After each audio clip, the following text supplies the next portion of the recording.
আসসালামু আলাইকুম বন্ধুরা। তো আপনারা জানেন যে আমরা একটা সাইনবোর্ড অর্ডার দিয়েছিলাম। তো সাইনবোর্ড হয়ে যাওয়ার কারণে আমরা সেই সাইনবোর্ড আনতে গেছিলাম। তো এখন দেখতে পাচ্ছেন রূপসা ঘাটে প্রচুর ভিড়। এত যে ভিড় মানে কম তো না, ঈদের আগে তো জম্মের ভিড়, অতিরিক্ত ভিড়।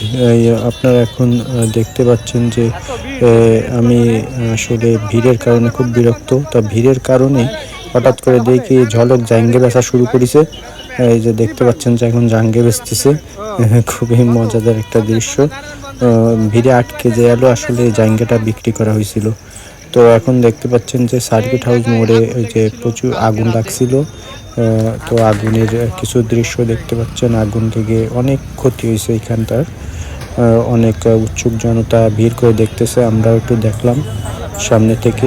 তো আমরা এখন আপনারা দেখতে পাচ্ছেন যে আমরা চলে আসছি সেই সাইনবোর্ডের দোকানে, যেখান থেকে আমরা সাইনবোর্ড সংগ্রহ করব। তো আমাদের বাকি টাকা দিয়ে সাইনবোর্ডে ওই যে ভিতরে একটা ছোট সাইনবোর্ড দেখতে পাচ্ছেন, আর বাইরেরটা অনেক বড়। তো এখন আমরা চলে আস তো সাইনবোর্ডটা আমরা একটা ইজি বাইকের মাথায় উঠে রওনা দিলাম ফকিরহাটের উদ্দেশ্যে। রাস্তায় অনেক সমস্যা হয়েছিল, মানে সাইনবোর্ডটা পড়ে যাচ্ছিল, তারপরেও নিয়ে চলে আসলাম। এখন সাইনবোর্ডটা দেখেন সেটিং করা হচ্ছে। তো সেটিং করতেছে সুজন, একটু মুছে টুছে দিচ্ছে। আমি ওই যে একটা বাসই নিয়ে ভিডিও করলাম। সাইনবোর্ডের কারেন্টের লাইনের কাজ চলতেছে।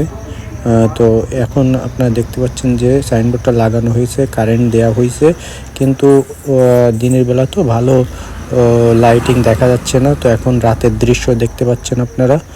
রাতে কিন্তু